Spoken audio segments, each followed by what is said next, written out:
Hey, welcome to Journey Online. Thanks for watching from wherever you are today. Thanks for joining with us for just a few minutes. I don't know if you've heard this, but it's getting closer to Christmas every day. Christmas has all kinds of weird emotions for a lot of people, and for me. I have kind of this love-hate relationship. Maybe love is too strong and hate is too strong, but we'll go with that. I love the thought about Jesus' birth. I think that's a cool thing that we could focus on. What I hate or what I get really tired of is how trivialized it gets during the season. I love the sense of family that you get around Christmas sometimes. I don't love the fact that sometimes it just kind of illustrates the dysfunction in some of our families. Some of you are like, I have both of those going on at the same time right now. I love to give.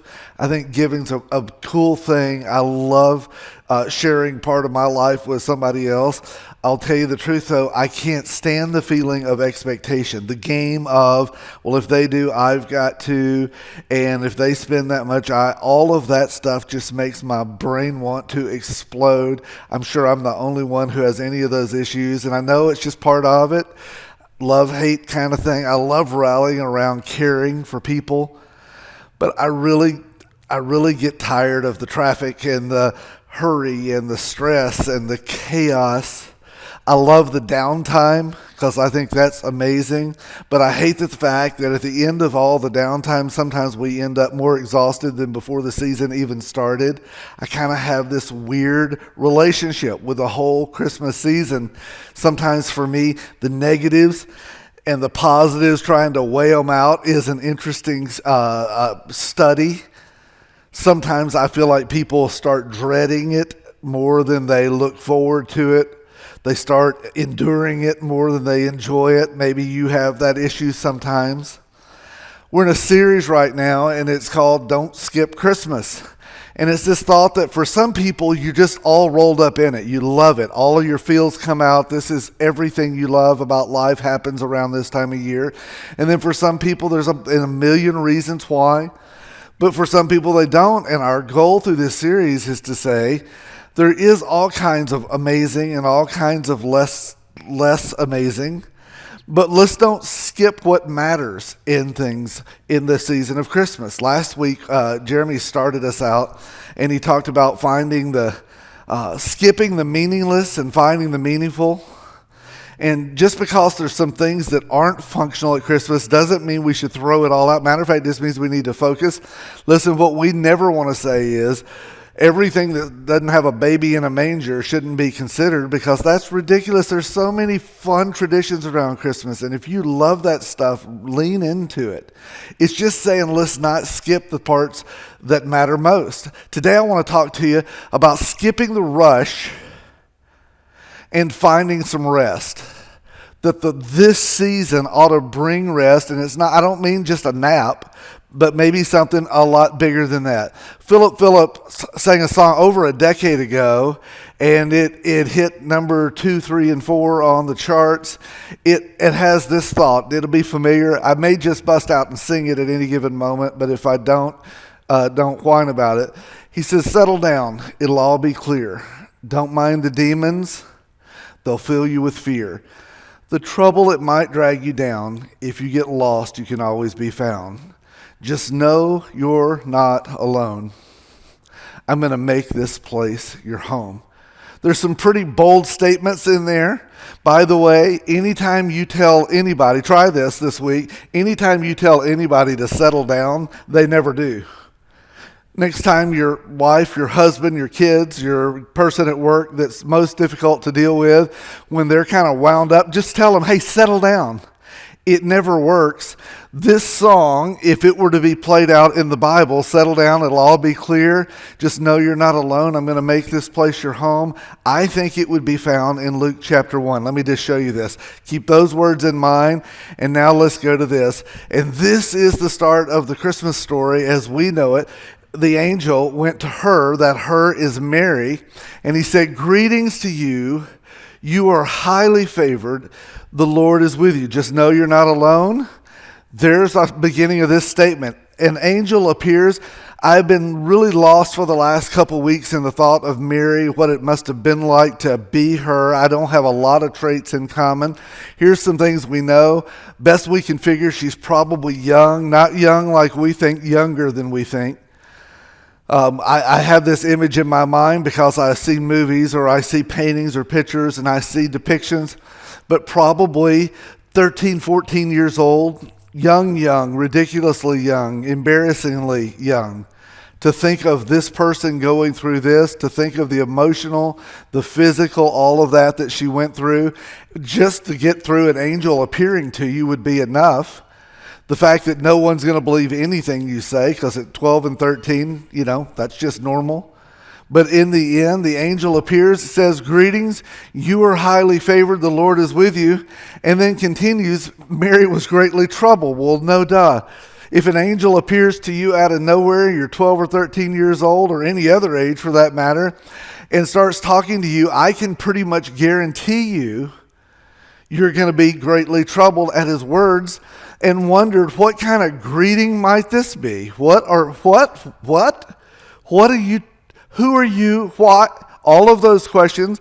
But the angel said to her, "Do not be afraid." By the way, when people tell you to settle down, you seldom do. When people tell you not to be afraid, most of the time, we're more afraid. It's like when people say, "Trust me."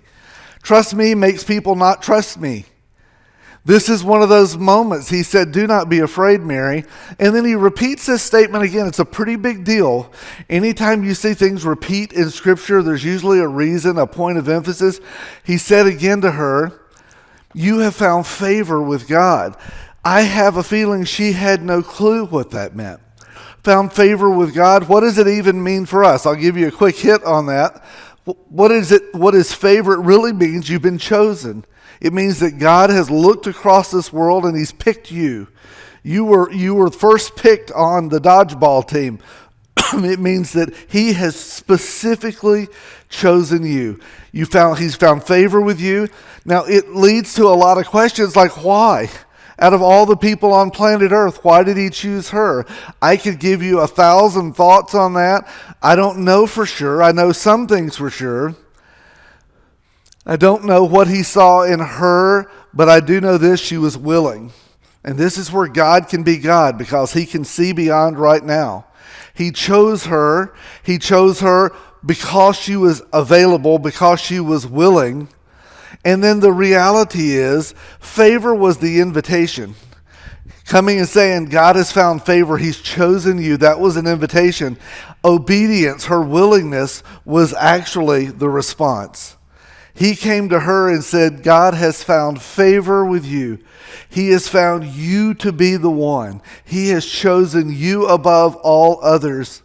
And her response was, "Here I am, your servant. I am willing." I don't know what any of that means.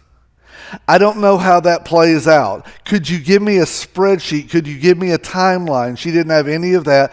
But what she did was say, "I'm willing." She made herself available. Favor was the invitation. Obedience was the response. Can I just say this? You go, why would God choose her out of all of the people in the world? I'll tell you one even crazier. I know somebody who's had that exact same experience in today's world, in today's climate. That was 2,000 plus years ago, so it's just history for us. But it's not history, because I know of somebody who's had that exact thing happen, and it's me, that God has chosen me. And I'll tell you somebody else, wherever you're watching, sitting, running, driving, whatever you're doing right now, that he's chosen you, that he's looked across this world and he has specifically chosen you. Not by accident, that he knew who you were before you were. He knows who you are now, and that he has chosen you. It's really a remarkable thing about the universe in which we live, that God looks at people and chooses and brings with that an invitation. His invitation is, my favor is on you. I choose you. And then he leaves the ball in our court and waits for the response. And the response really isn't a thought. It's not a feeling. The response is obedience. It is literally like Mary for us to say, but I don't know how that's going to play out. I don't know the timeline. I don't know a sequence of events. You explain some more of it. And God did not do that for her, and he does not do that for us. Choosing to follow Jesus, choosing to surrender our life to him, choosing to become a follower of Christ literally means that I accept the fact that he's chosen me and I respond. Even though I don't know everything that is in front of me, I respond with obedience. What I say to him is, I don't know what that means, but I'm going to trust you. This is the hard part. I'm going to trust you more than I trust me. That when there's an issue that I feel this way, but you say otherwise, I'm going to trust you. Well, there is a distinction that's been lost in our world today. That ability to say, it's not based on how I feel. It's not based on how I think. I surrender myself to a higher authority. I'm going to let you be God, and I'm going to be the one favored, and I'll choose to obey. That's where Mary started. That sounds easy when it's somebody else's story. Can you imagine what it was like for hers? You know the old story of Luke 2. If you've watched Charlie Brown or been alive for a minute, you've heard the story that reads kind of like this. So Joseph also went up from the town of Nazareth in Galilee to Judea, to Bethlehem, the town of David. Why did he do that? Because he belonged to the house and line of David. He went there to register with Mary, who was pledged to be married to him and was expecting a child. The reality is there was a census being taken. Everyone had to go to the place of their origin, kind of their hometown, and register in the census. You had to. By the way, the Jewish people hated this. This was the Romans flexing. This was the Romans saying, you'll do what we say, how we say, when we say, and you will go do this. And so they make their way. This doesn't sound like too big a deal, but this was an incredibly long trip.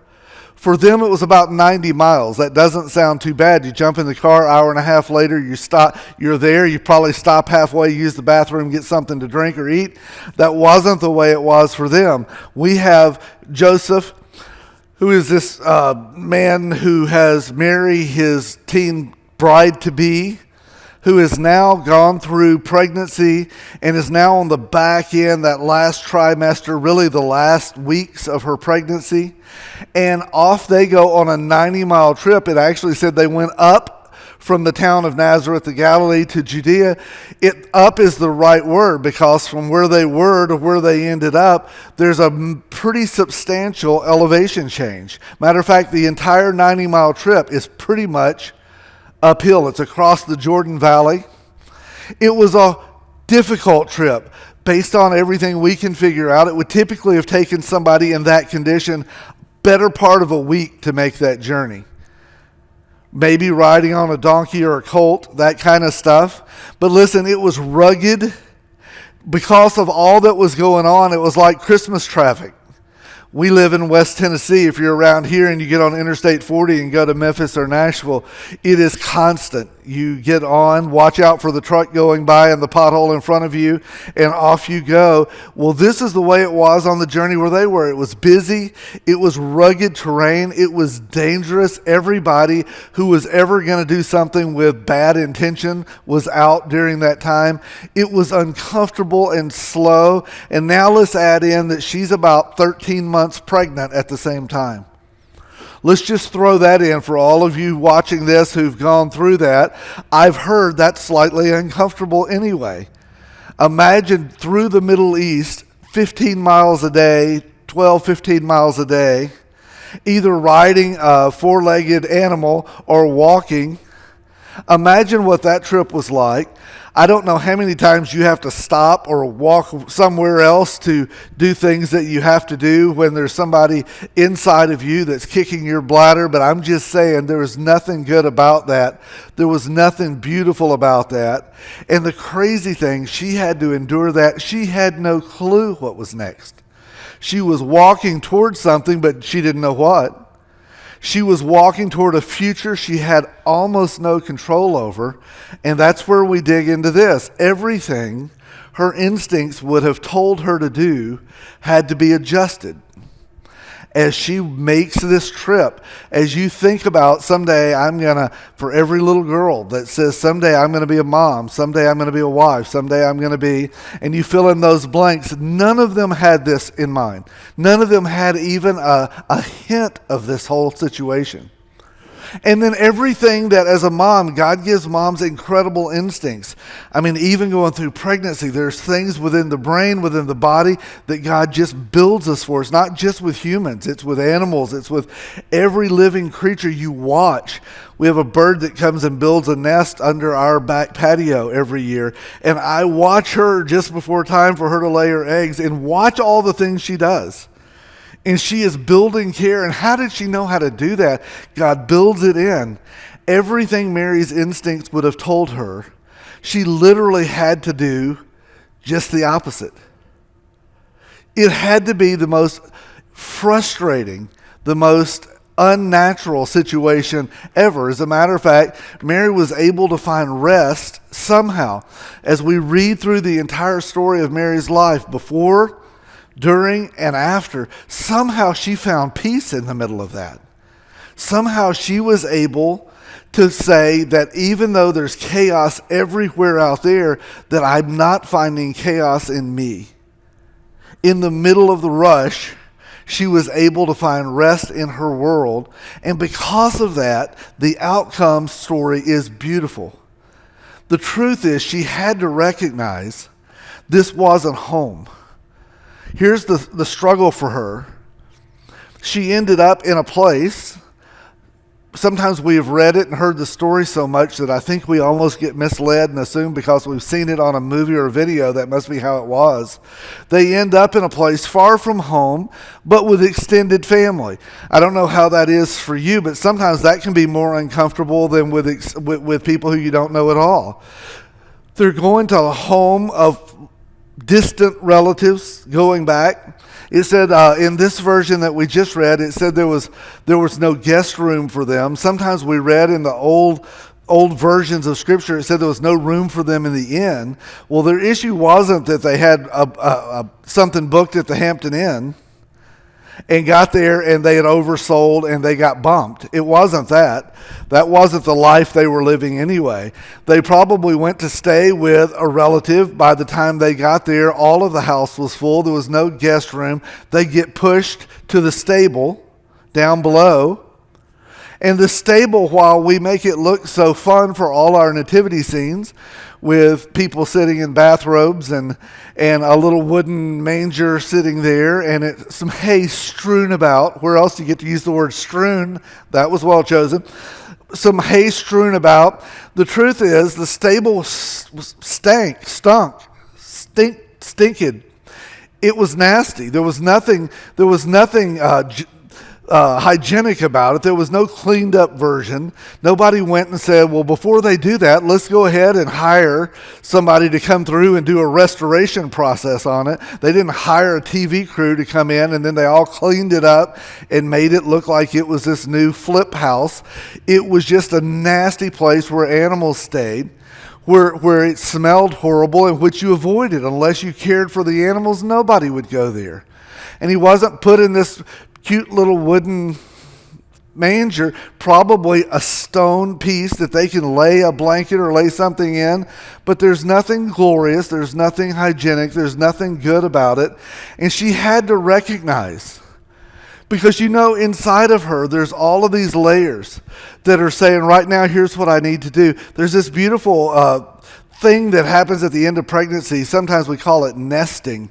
And there's all kinds of chemicals that are let off. I have never been through this. I will say this. I have watched this play out with other people, and then I've lived it playing out with my wife 3 times. And to watch all of a sudden this new energy, this new focus, everything needs to be put in place. Hey, and it better be. If you have a pregnant spouse right now and you're about to go through this, a little hint, do whatever they say. It's just better for everyone. All of a sudden, The last minute things need to be done. Everything needs to be packed. I'm going to check my go bag again. I want the bassinet put together. I want all the thing. I want to clean. Why are we cleaning baseboards? Baby is going to be, because it needs to be done. And that nesting process, it had to be what she was going through. The problem was she couldn't do any of it. She had to recognize that this isn't home. This is where this is going to happen. But this isn't home, and somehow in her heart that was okay. She landed in a place where she could say, this isn't the way I thought it would play out, but I've been highly favored by God. And my response to him was to trust him. Therefore, wherever I am, it will be okay. Settle down. We started with the lyrics to the song, settle down. And just know this, that you're not alone. And we're going to make this place your home. It won't be your home, but if I'm with you, it will be home. A big difference. C.S. Lewis made this statement. I think it's so interesting. He said, if I find in myself desires which nothing in this world can satisfy, the only logical explanation is that I was made for another world.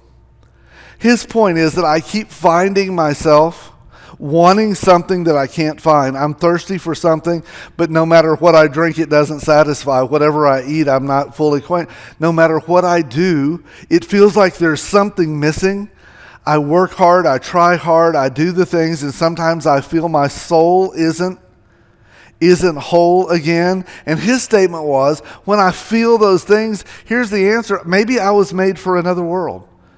Maybe a lot of us spend our life, our however many years on this earth, pursuing, trying to find, grasping for, hoping for, praying for, controlling to get there. And maybe there's this reality that we weren't ever made for this to be our permanent home. That we try to find contentment in so many things in this life.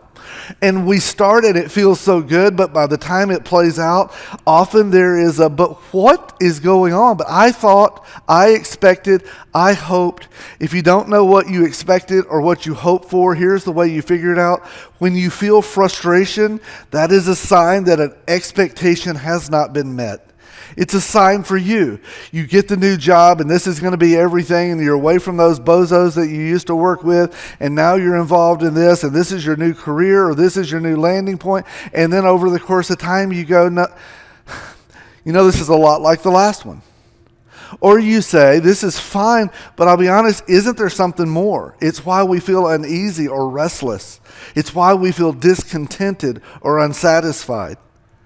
And maybe the issue is, we weren't made for this world. We were made to exist in this world, but maybe we were never intended to find this world as our satisfier, as our completer.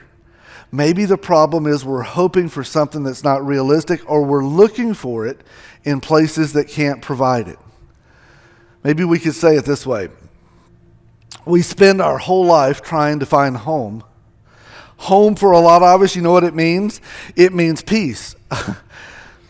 When I was young and single, I married fairly young, so young and single would have been my story, but for some of you had a lot more experience. When I thought about what I wanted my home to be like someday, a lot of the words I would think of is I was looking for a friend, I was looking for a place where I could go home and feel safe, I could feel at peace. I love this word, a place of belonging, a place that when you're there you feel like this is where I'm meant to be. That's what home is supposed to be. A place where there's contentment and satisfaction. That's what all of us want. But most of us in this world that we live in today go, I get little glimpses of that. I find that in some relationships. I find that in some situations. But the truth is there's usually a longing for something more that's deep inside my soul. There's a longing for more, for home. And I'm sure C.S. Lewis would appreciate me agreeing with him. I believe that sometimes we keep looking for something, striving for something, fighting for something, working day and night for something that we're never going to find here because it was never meant to be found here. This is just our temporary dwelling place. This is not our home. And the people that we run to looking for belonging and peace and contentment and satisfaction, while they are put in our life to be an important, intricate part of our life, it's not their job to bring peace or satisfaction or contentment, because it's meant to be found in something far more substantial. One day an angel tapped a little girl on the shoulder and said, "Listen, you found favor. I've chosen you." And she said, "I am willing." And then from that point on, she was on the run. Somehow, in the middle of her rush, she was able to take a breath and find rest. And the reason is she gave up on her plans and trusted someone that might have a better plan. I have an acquaintance of many years, and she has a brother whose name is Curtis. Curtis is a guy that grew up in a Midwestern town, not a huge city, with parents who followed God. He grew up pretty sheltered in a lot of his life, homeschooled a lot of his life, was an athlete, was good guy, good-hearted, well-intentioned human being. When he turned 21, his brother decided to take him to the big city where the college was. And this has been a few years back, not a ton. And he decided he was going to help him become a man on his 21st birthday. So he got some buddies that lived up in the larger city, and they went and they started hitting bars. They bar hopped all night long. And they started off pretty mild. They had a few beers and a lot of laughs, and they did stuff. And then place by place, it got a little more serious. And then they did big lines of shots, and then they got deeper in. Eventually, he ended up completely wasted, to the point that he was asked to leave one place because he was going to throw up and he was a little out of control. They go to another place, have some more. It gets worse. They get pushed out of there. In the middle of all that, there's a pretty substantial snowstorm that moves through. So they end up outside, kind of walking down the road. They're headed back to the place, to the apartment where they're staying with friends. As they're walking, they get separated a little bit. His brother finally goes, "Oh, he'll make it home after a while. He's fine. He's a full-grown man-ish. And I'm going to take off," and goes. Our friend Curtis kind of staggers his way through, pretty disoriented, pretty beat up with his situation. And he ends up noticing the building that looks familiar. He goes in, goes up the stairs, couple of floors, and he lands at the apartment that has the right number on it, and the door's locked. He's pretty impatient and he's feeling pretty bad, and so he ends up, they were supposed to leave it unlocked and didn't, kicks the door in, goes in through the hall to the back bedroom, takes his wallet out of his pants, takes off his shoes and his socks, lays down in the bed and covers up. And then, in his really unfortunate situation, he noticed somebody else was in the bed, and this is not some good story to tell. This is some really unfortunate story, because the someone in the bed didn't expect someone else to be walking in, and so the person who's there thought they were being attacked. And it ended up a very elderly Jewish man who was in horrible health. And so this guy starts fighting for his life. Well, Curtis now, in his situation, in his condition, feels like somebody has come into his room and is attacking him, and they end up having a fight, but it's not much of a fight. Big, athletic 21-year-old and this insanely elderly, sick Jewish gentleman, and Curtis just beats the snot out of him. He destroys his face. He gets up and looks around. He's disoriented still. He says, "I got to get out of here."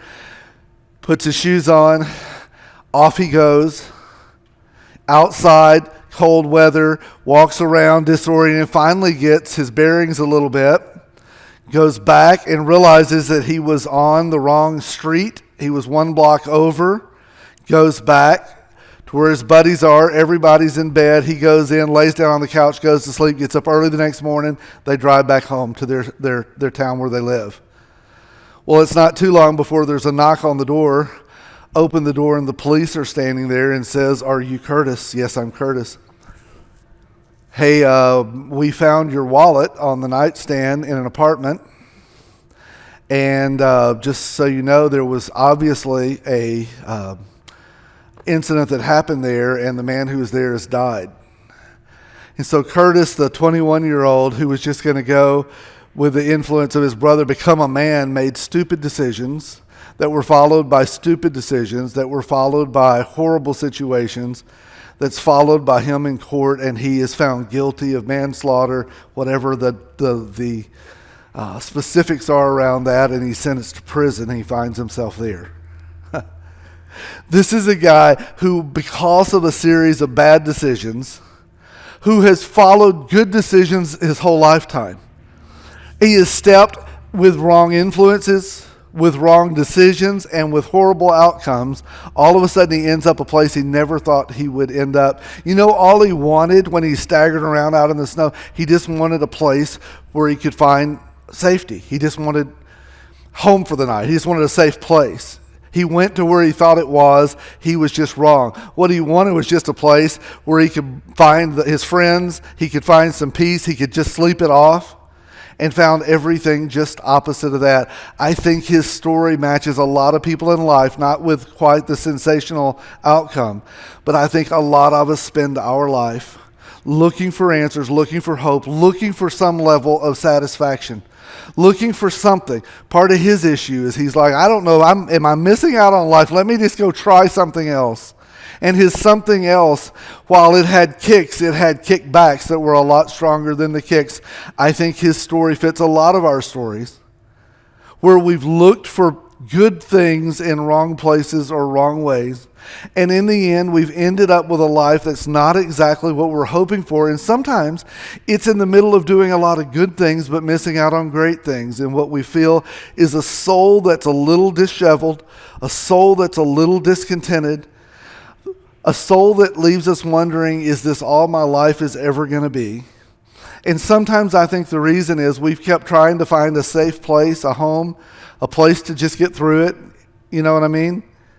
And we haven't found it. And sometimes the reason is we've looked in all the wrong places. There's a song written a bunch of years ago. It plays in my mind all the time. Sometimes in the morning when I wake up, I try to use some of the lyrics to it because they help me.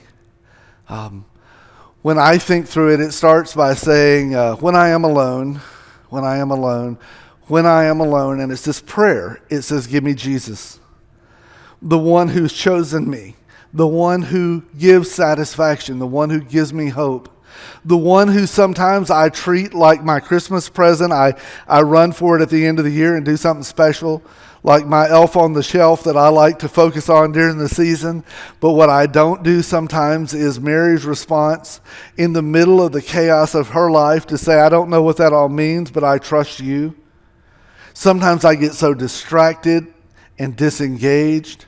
And this song just says, when I am alone, give me Jesus, give me Jesus. You can have the whole world. If I get that, great. If I get that, great. But if I don't, that's okay. Just make sure I get this right. Give me Jesus. And then it keeps going in the song. When I am afraid, when I am discontented, when I'm losing hope, you can have this whole world, but just give me Jesus. Let me get one thing right in my life. Let me, who's been chosen by God, choose the response of obedience to say, I trust you. And when I feel one way and you say another, I trust you, because that's where peace is found. It's not found in the lessening of chaos. Peace is found in the middle of chaos when my trust is in him. And the song finishes, and when I'm old and tired, when my life is coming to an end, you can have this whole world. Just give me Jesus. This young girl, Mary, somehow figured out something that I think most of us struggle with our whole life. We go through our whole life looking. What I do when I'm running for comfort, when life feels chaotic, we turn toward work or distraction or people or money or accomplishment or my screen, and maybe you would fill that in with something else. By the way, what do you do? Where do you turn? For her, she didn't know a lot of things. She just knew one thing. I'm chosen by God, and I'll turn to him, and I'm going to trust him through this thing. This stupid, chaotic, ridiculous thing you put me in. She found rest. She said, my soul literally magnifies the Lord, and my spirit rejoices in Christ my Savior. Where do you turn when running? Where do you run when comfort when life feels chaotic? What are you clinging to that keeps you from fully trusting God? Because I think sometimes we just fear that He's going to lead us to something we don't want to do, or we're afraid of how it would turn out.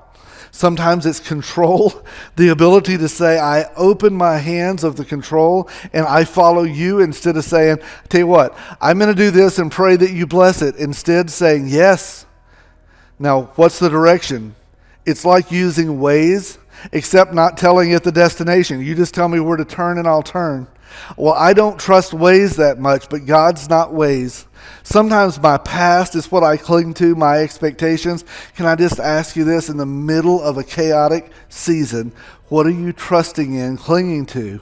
Let's finish with this thought. Rest begins when we stop trying to make this world do what only God can do. Rest happens when I quit trusting in the things around me, the things I own, the things I've worked for, the people around me that keep coming up short. Rest happens in my soul when we stop trying to make this world do what only God can do. And you know what the problem is? Maybe we were never intended for this world nearly as much as we think. And when we can let go of that control, don't underestimate what God can do in us. Hey, this season, if you may not be able to skip the rush, because sometimes just because there's chaos in the world doesn't mean there's chaos in my soul. Just because there's rush from here to here doesn't mean I can't find rest in my soul. Skip the rush, find the rest, and let God lead us where He wants us to go. Let's pray. So God, our request from you is, would you help us in the middle of all of the traffic and all of the things and all of the parties and all the gifts, all the things that are all fine. Help us not get so lost in that we lose the fact, give me Jesus. It's not that Jesus is the only thing in the world. It's just He's the main thing in the world.